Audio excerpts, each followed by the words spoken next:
Hey guys, for those of you that know, I haven't had much luck with stores around me locally dropping prices on trail cameras lately. So finally, since Walmart wasn't going to do it for me, I went to the stores and I tried seeing if I could do it on my own. And I know there was a store that normally plays ball because they got quite a bit of clearance.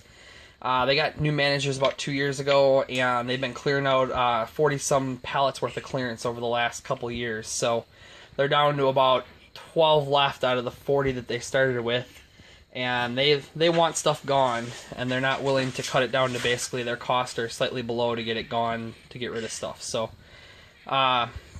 quick run through. I use this for my plots. I actually plant this in between my plots. I've got about 3 acres of field that I plant, and then I break up the plots into little mini plots in squares and circles and triangles and all kinds of different shapes to make it lay out like it's a whole lot more than what the size of the field really is. And the deer really migrate from spot to spot to spot really well, and it works out really nice for me. So pick those up for $4.50 a box, or $4.50 a bag. So that's basically filler seed that I plant in about 10-foot strips. I wasn't going to kick a gift horse in the mouth. He definitely was helping me out. Don't really have a use for those, so I'm just going to probably throw field points on those too, and throw those in the kids' arrow collection. But pick those up for $2 a piece. You can look up that UPC you want, but it's an old one.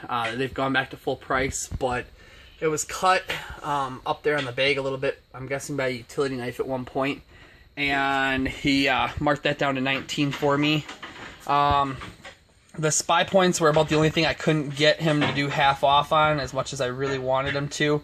But he was willing to drop them $25 a piece for me, which puts them right about in the double your money if you sell them range right now. But I don't want to sell them. I plan on keeping at least 2, if not all 3, for myself. A little pack of bullet points for $1. Some Campbell Housefield Impacts, got 50% off on those. So actually, I think I might have paid $7 for them exactly, not half off. Micro USB, picked that up for $2.50.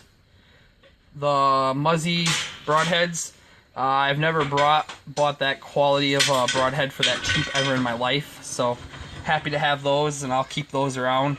15 on the cameras there, 12.50 on those. And for those of us in Wisconsin and the upper Midwest that can walk on water for 2 or 3 months of the year, got that to go fishing with.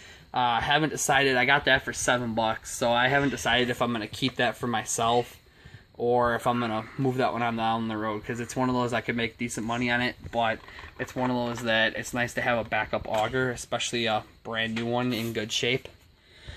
But there's the rundown on what I picked up receipt-wise. You'll notice on the Primos cameras, they actually charged me for 6, so I had to go back and I had to get a camera back on that. But I've already sold one of those and one of those to my father-in-law.